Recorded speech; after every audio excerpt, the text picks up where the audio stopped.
Bonjour YouTube, bienvenue à vous. C'était la 22e journée de Ligue 1 ce week-end et pour la deuxième fois d'affilée, l'Olympique Lyonnais a gagné le foot sur la pelouse de la Mosson face à une équipe de Montpellier plutôt vaillante en première période et qui s'est lentement éteint en seconde. On va débriefer ça ensemble. Merci à tous ceux qui s'abonnent, qui mettent des pouces et compagnie et compagnie. Les chiffres sont super bons en ce moment. Vous êtes là, vous êtes fidèles, ça fait très plaisir. Débrief donc de ce match de la 22e journée. Deuxième match pour de vrai de Paulo Fonseca à la tête de l'Olympique Lyonnais, puisqu'on ne va pas vraiment compter le match contre l'OM dans son bilan, puisqu'il était là depuis à peine 48 heures. Et donc deuxième victoire de rang, deuxième victoire dont on va parler ensemble après ce 4-0 contre Reims la semaine dernière qui nous avait réchauffé le cœur. Ce match contre Montpellier nous a peut-être beaucoup agacé en première période avant de voir un Olympique Lyonnais bien plus intéressant en seconde période et une victoire qui permet donc à l'OL de raccrocher le wagon de tête. Au moment où je vous parle, il y a encore pas mal d'adversaires qui doivent jouer, mais l'Olympique Lyonnais est 5e du championnat avec 36 points et pointe donc toujours à 4 points de Monaco qui a étrillé le FC Nantes hier soir et peut se faire dépasser d'ici ce soir par Lille et potentiellement par Lens. Mais une chose est sûre, on avait dit qu'il fallait absolument faire 6 sur 6 lors de ces matchs contre Reims et Montpellier. L'Olympique Lyonnais a fait 6 sur 6 et peut se permettre de voir le match contre le PSG dimanche prochain avec un peu moins de peur. Voilà, on va parler donc de ce match qui avait lieu ce soir, encore une fois à 15h le dimanche. C'est un horaire qui nous réussit. La même compo que contre Reims, c'est-à-dire Koumbedi pour sa 5e titularisation d'affilée, Tolisso en position de numéro 10, ça lui a encore réussi ce soir, Tesman Matic au milieu, Mikotadze en pointe. Bref, de la classique pour Paulo Fonseca, qui implique donc un Almada toujours sur le banc et un Malik Fofana également sur le banc au profit de Ernest Nuama. Ernest Nuama, qu'on n'a pas beaucoup vu en première période, on va en parler, mais qui a été buteur puis passeur décisif ensuite.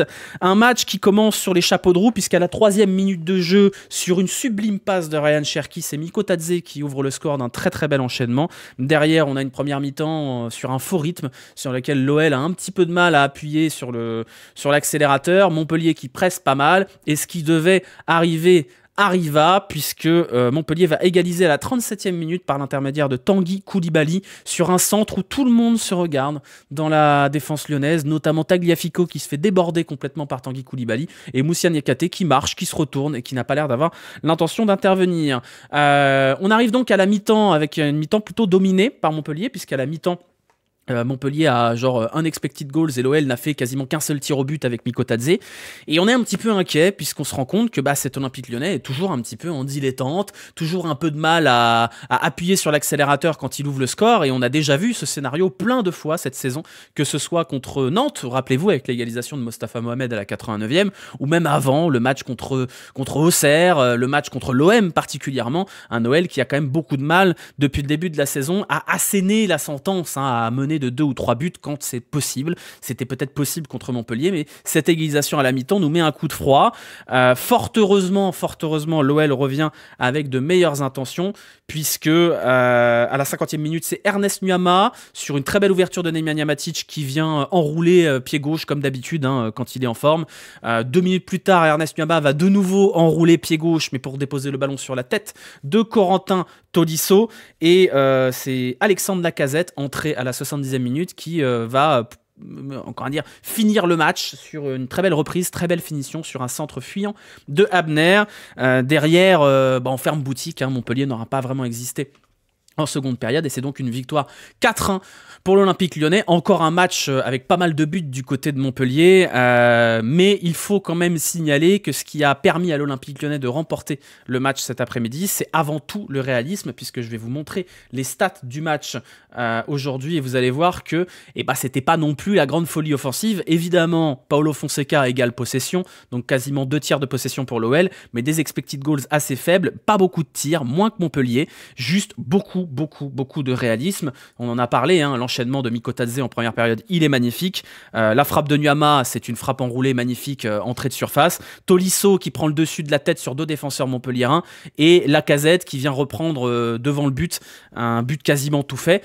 Il aurait pu avoir un 5e but, pareil, venu de la gauche, mais Malik Fofana s'est emmêlé les crayons dans la surface. On aurait totalement pu finir à 5-1 avec des expected goals assez faibles. C'est plutôt rassurant en réalité de voir que l'Olympique Lyonnais est aussi de nouveau capable de gagner ces matchs où il n'y a pas beaucoup d'occasions de but. On a vu en début de saison que la finition faisait défaut, la capacité à créer des occasions aussi. Cet Olympique Lyonnais n'est toujours pas immensément capable de se créer des occasions, même si ça a été le cas contre Reims quand même, mais au moins il est capable de les finir et c'est plutôt rassurant quand on voit certains joueurs dont on avait dit ces dernières semaines qu'ils avaient un peu la tête à l'endroit, notamment Mikotadze, qui n'a pas fait un super match très honnêtement, mais bon, si ne pas faire un super match, c'est ouvrir le score à la 3e minute et disparaître après, bah pourquoi pas. Alexandre Lacazette, son entrée en jeu est plutôt bonne, on voit une bonne gestuelle et enfin une bonne finition, lui qui a beaucoup raté en première partie de saison, et Ernest Nuama pour le coup qui est toujours un petit peu frustrant, Ernest Nuama, hein, toujours beaucoup de déchets, toujours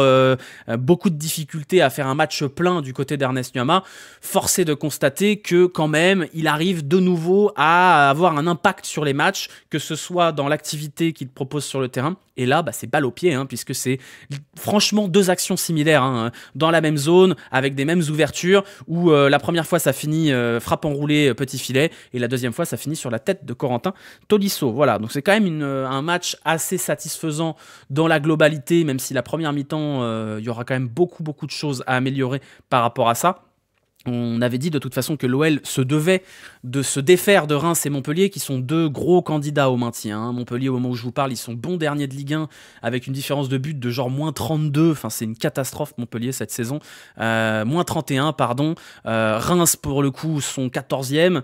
Le calendrier de Paulo Fonseca avait commencé par Marseille, et derrière, il y avait 2 matchs abordables. Il fallait les gagner pour s'acheter un petit peu de temps. Paulo Fonseca s'est acheté un petit peu de tranquillité avant d'aller affronter le Paris Saint-Germain dimanche prochain.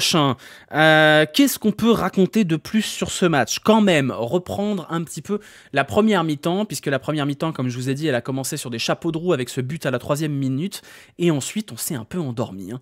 On s'est un peu endormi et il n'y a pas eu grand-chose dans cette équipe en première mi-temps. Vraiment une incapacité à casser un pressing qui n'était pas non plus foufou de la part de Montpellier, et surtout une incapacité totale à se créer des occasions en première période. La faute à quoi? La faute à pas mal de choses. Un milieu qui manque de mobilité, ça c'est une certitude, quand bien même les 2 joueurs du milieu de terrain que sont Matic et Tessman ont fait un bon match, mais on sent que quand il faut accélérer et chambouler un bloc équipe, c'est pas forcément évident. Mikotadze, très bel enchaînement à la 3e minute, puis alors après, disparition totale de Georges Mikotadze. Et surtout, toujours, ce côté un peu friable en défense. Hein. On a toujours ce sentiment que, sur un malentendu, tout peut passer dans la défense lyonnaise. Le but de Montpellier vient d'une touche, hein, quand même.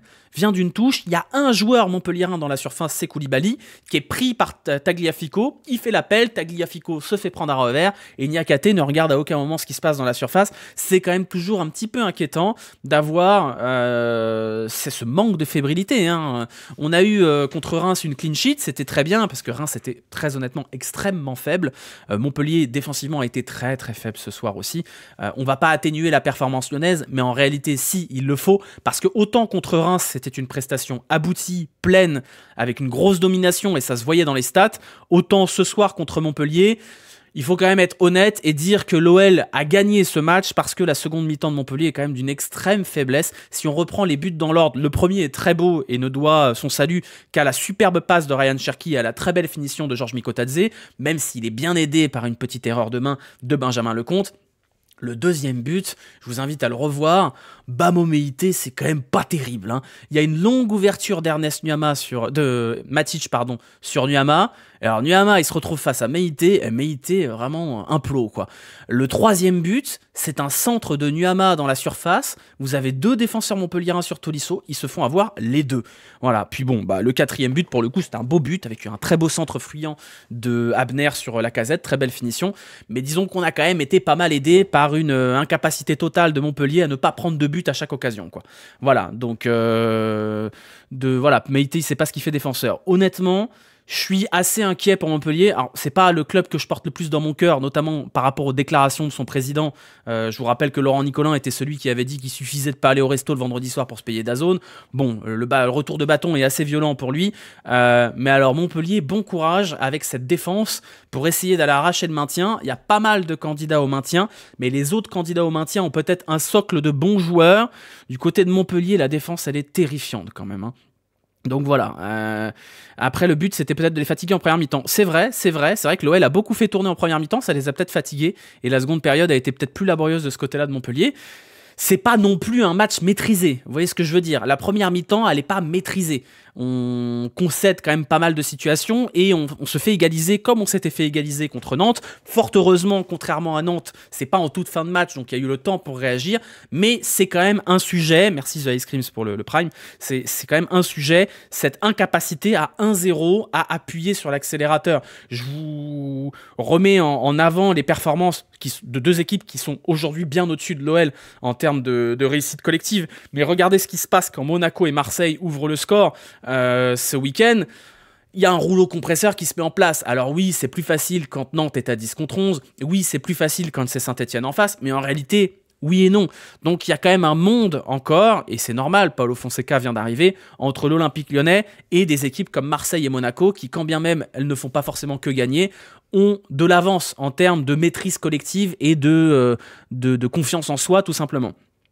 Toujours est-il que c'est plutôt positif pour l'instant pour Fonseca d'avoir eu deux bons résultats. Un résultat avec la manière, un résultat peut-être un peu moins avec la manière ce soir contre Montpellier. La première grosse échéance de Paulo Fonseca, puisqu'encore une fois on ne va pas compter l'OM, ce sera le Paris Saint-Germain. Fort heureusement, ça tombe au milieu de la Ligue des Champions. Malheureusement, ça tombe au milieu d'une confrontation que le PSG a déjà gagnée, puisqu'ils se sont imposés 3-0 du côté de Guingamp contre Brest.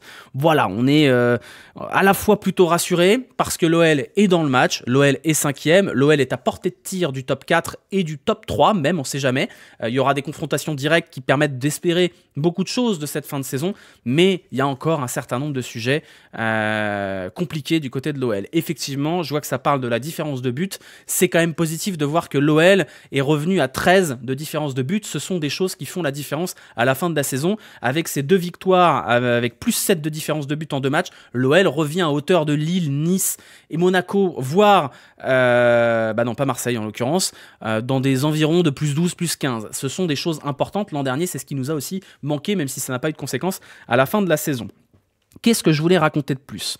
On voit quand même que Paulo Fonseca acte le fait qu'on va jouer dans un 4-2-3-1 avec une assise, un double pivot Matic-Tessman. C'est pas parfait, mais je trouve quand même qu'il y a une petite montée en puissance progressive de Tanner Tessman. Moi, j'ai un petit faible pour Tanner Tessman. J'aime bien le flow du joueur, j'aime bien le style, c'est totalement subjectif. C'est un joueur à qui j'ai envie qu'on laisse du temps. Je suis quasiment sûr que ce sera jamais... Andrea Pirlo, quoi. Mais je trouve qu'il prend en confiance et que le fait de le faire jouer à côté de Papa Matic, là, de Tonton Matic à côté, ça le ferait progresser. C'est vraiment le premier match vraiment abouti, à mon sens, de Tanner Tessman. Il y a eu beaucoup de confiance dans les prises de balles. Il y a même eu à un moment donné une percée en surface avec une frappe qui malheureusement part dans le petit filet sortant. Mais c'est rassurant de voir que Tanner Tessman prend confiance. Tanner Tessman se place en potentiel héritier de Nemanja Matic. Alors il y a encore un monde. Quand on voit l'ouverture de Matic pour Diaba, il y a encore un monde. Mais voilà, c'est un jeune joueur, Tanner Tessman, qui n'a qu'une réelle saison chez les grands dans les pattes. Et je trouve ça plutôt rassurant de voir qu'il prend confiance. Maintenant, est-ce que ce milieu à deux grandes tiges, pas très mobile, pas très technique, c'est ce qu'il faut? Je ne sais pas. Je pense que c'est la bonne option contre des équipes comme Montpellier qui vont pas forcément jouer très haut. J'ai un peu peur que quand on va jouer contre le Paris Saint-Germain qui va nous prendre à la gorge, qui va nous presser très fort, j'ai un peu peur de la capacité à jouer sous pression de Tanner Tessman par rapport à Matic qui lui a pas trop de problèmes de ce côté-là. Donc à voir ce que va nous cook Paulo Fonseca pour le match contre le Paris Saint-Germain, mais je pense que ça ne pourra pas être la même animation, tout du moins à défaut d'avoir la même compo que ce qu'on a eu sur ces deux derniers matchs. Tessman peut-être pas très technique, non Tessman ça va niveau technique, mais c'est pas Almada, vous voyez ce que je veux dire. Donc voilà.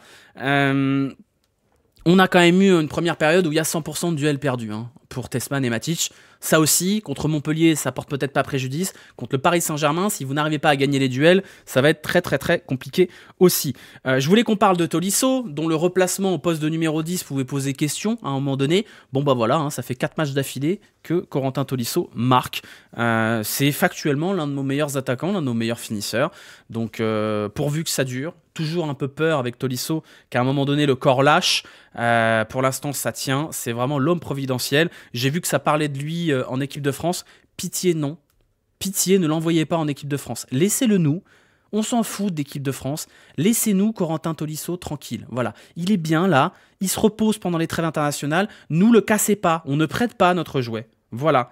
Laissez-nous tranquille. Passe des Diawara. Bah, très bien pour lui.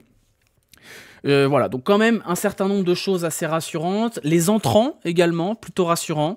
Lacazette fait une très bonne entrée et au-delà du but, qui est quand même important parce qu'on a eu un Lacazette maladroit devant le but dont on sentait une certaine torpeur. Là, on a eu un Lacazette qui rentre avec les crocs, qui finit bien. Et il y a un truc, moi, qui m'a interpellé, c'est la gestuelle de Lacazette. Et je pense que quand vous connaissez un peu l'OL depuis longtemps, quand vous connaissez Alexandre Lacazette, vous pouvez voir assez rapidement si c'est un bon ou un mauvais match d'Alexandre Lacazette très vite dans la gestuelle. Et je l'ai trouvé agile, fluide dans sa gestuelle, Alexandre Lacazette. Il a réussi pas mal de petites remises. Sa finition est très belle. Il y a eu les doubles contacts là et tout ça.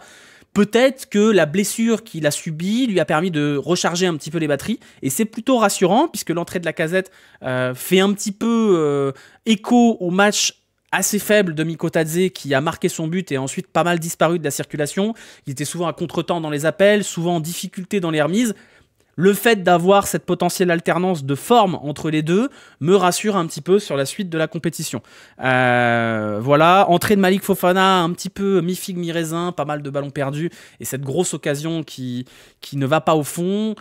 Bon, on va pas demander à Malik Fofana d'être monstrueux sur une saison entière, mais on peut peut-être comprendre pourquoi c'est Nuama qui a pris le dessus au niveau des titularisations ces derniers temps, puisque effectivement Malik Fofana est pas le Malik Fofana qu'on a eu en fin de saison dernière. Laissons-lui tranquillement du temps, mais voilà, on comprend davantage la logique de ses entrées en jeu. L'entrée en jeu de Almada, pour une fois, n'a pas été consécutive à celle à Cherki qui reste sur le terrain. On a eu vraiment le remplacement Cherki-Almada, et on a vu un Almada dans un style très très différent de celui de Ryan Cherki, c'est-à-dire qu'il joue beaucoup plus vite et beaucoup plus facile, on va dire, beaucoup moins audacieux. Mais c'est pas forcément négatif. Je reste encore curieux de voir les deux associés puisque c'est vraiment un style de jeu différent, un numéro 10 différent. On a vraiment un numéro 10 qui oriente face à un numéro 10 qui percute et qui provoque. Je suis quand même curieux de voir l'association des deux à un moment donné. Voilà. Pour le reste, les entrées de Abner et de Lacazette sont excellentes, puisque Abner donne une passe décisive, il aurait pu même en donner une deuxième. Lacazette, il entre, il marque. On a senti quand même une certaine forme de soulagement du côté d'Alexandre Lacazette au moment de son but. Si ça peut lui remettre les idées en place et lui permettre de finir cette saison dignement, ce serait quand même de très bon augure, puisqu'on aura besoin d'avoir des buteurs fiables. Ce soir, les deux buteurs ont marqué, même si encore une fois, l'entrée de Lacazette est bonne, mais le match de Mikotadze ne l'est pas franchement. Abner, je sais pas quoi en penser, nous dit Kroos dans le chat. Bah moi non plus. Il y a des matchs de Abner où je me dis qu'il est très très moyen, et puis il y a des matchs de Abner où je me dis qu'offensivement c'est quand même intéressant. Ça n'enlèvera pas le fait que Tagliafico va partir très probablement et que ça va être une immense perte, même si le match de Tagliafico aujourd'hui est plutôt moyennasse. Voilà, Abner, est-ce qu'il a l'étoffe d'un titulaire toute la saison? Je sais pas. Je pense pas encore.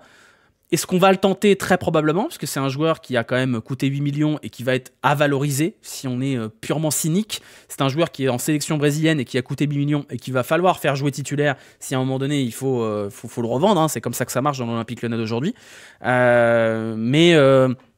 Mais voilà, quoi qu'il arrive, il faudra remplacer Tagliafico, que ce soit par un titulaire ou un remplaçant. À voir ce qui se passera cet été. On n'est pas encore sorti des ronces de ce côté-là. On ne sait toujours pas si l'OL sera autorisé à recruter cet été. Théoriquement, oui, mais rien n'est sûr et ancré dans le marbre pour le moment. Voilà, à peu près tout ce qu'il y avait à dire sur ce match. C'est une victoire satisfaisante, une victoire qui rassure et qui permet à tout ce groupe-là de pouvoir bosser dans la sérénité, qui va permettre aussi à Paulo Fonseca de continuer à travailler dans le calme, puisque le contexte autour de l'Olympique Lyonnais, il est un peu meilleur quand même. On a quand même quelques petits éléments à droite à gauche qui nous font un peu peur, notamment cette histoire d'école de foot, de formation. John Textor qui continue à balancer des scuds sur Instagram auprès de Beansport. La guéguerre continue entre John Textor et Nasser. Les histoires de bail à mes yeux de l'académie nous inquiètent un petit peu, mais force est de constater que quand il y a les résultats, c'est quand même plus facile de bosser. Il faudra convertir ça, peut-être pas contre le PSG, parce que c'est un match dont on attend malheureusement pas grand-chose, puisque le Paris Saint-Germain est en grande forme, malheureusement. On sait jamais, voilà, c'est un match quasiment bonus. On peut rêver d'un match nul, on est autorisé à rêver par rapport à ça. Mais force est de constater que 8 buts en 2 matchs, ça faisait quand même quelques temps que c'était pas arrivé. Voilà, je voulais terminer ce débrief au global par deux choses. La première, c'est mon côté vieux con. Qu'est-ce que j'aime bien les gardiens qui ont des casquettes. Qu'est-ce que ça a comme flow quand même. Ça m'a rappelé, pour les moins jeunes d'entre vous, Isaacson à Rennes, qui avait une dégaine avec sa casquette là, vraiment.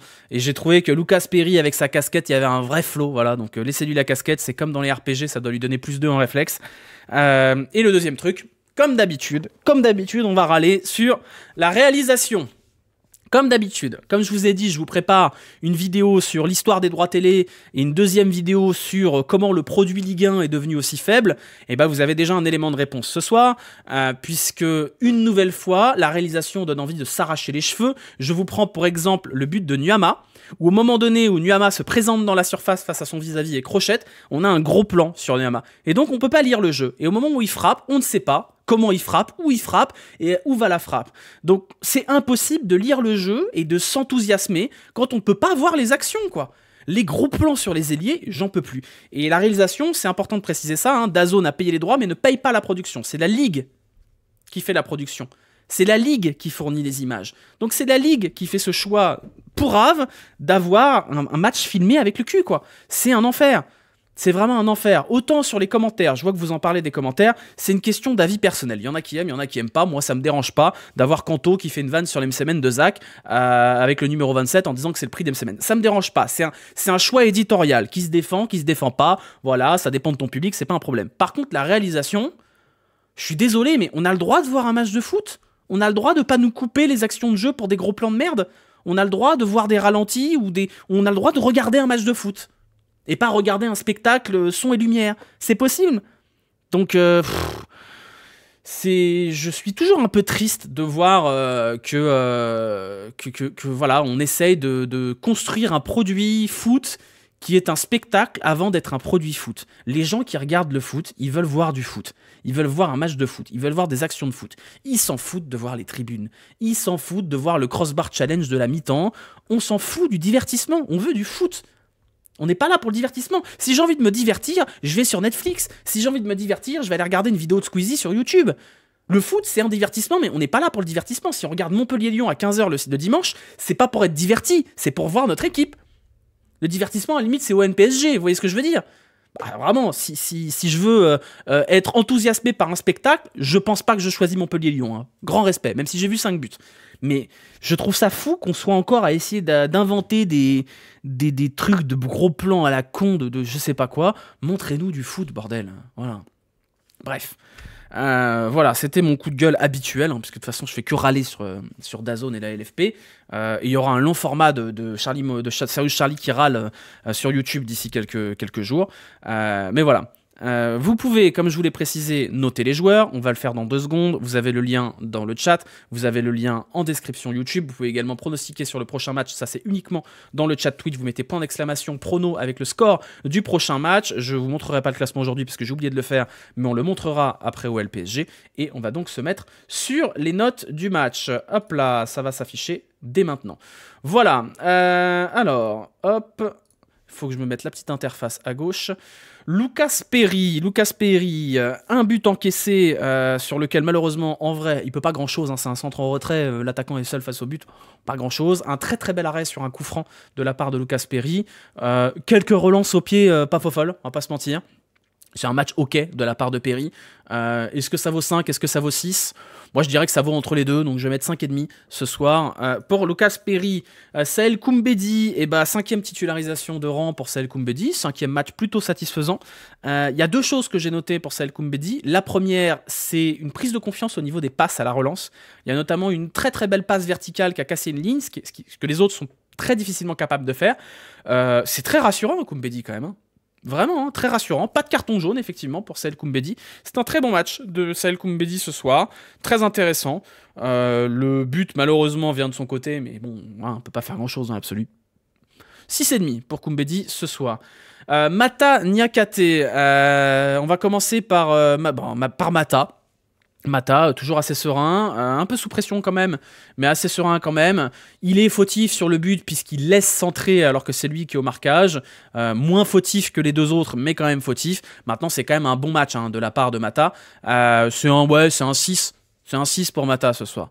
Niakate, pas mal de duels gagnés, assez propre à la relance, il faut le dire, même s'il y a eu quelques saucisses au niveau des passes. Je lui reprocherais, moi, ce soir, Niakate, une grande passivité sur le but. Pour le reste, il s'est rattrapé en seconde période où il a été, à mon sens, plutôt fiable et plutôt intéressant.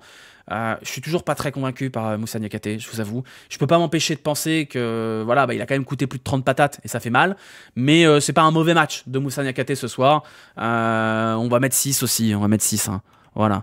Il y a eu une prise de risque qui aurait pu mal finir aussi. Tagliafico, plutôt décevant en vrai ce soir. Hein. Plutôt décevant, friable, un carton jaune. J'ai eu un peu peur à un moment donné qu'il prenne rouge. À mon sens, il sort au bon moment pour Abner. Et d'ailleurs, le changement fait du bien puisque Abner a fait une très bonne rentrée.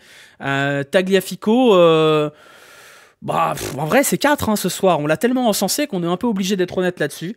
C'est 4 hein, pour Tagliafico ce soir. Le milieu de terrain, Macic, Tessman. Macic, nous avons une passe décisive sur cette très belle ouverture, mais en vrai, c'est quand même un peu Nuama qui fait tout. Hein, c'est pas la passe qui crée le but. C'est un match assez solide. On peut se poser la question de savoir est-ce que c'est la doublette qu'il faut à l'Olympique Lyonnais pour tous les matchs. J'ai un certain doute. Moi, j'ai préféré ce soir Tessman.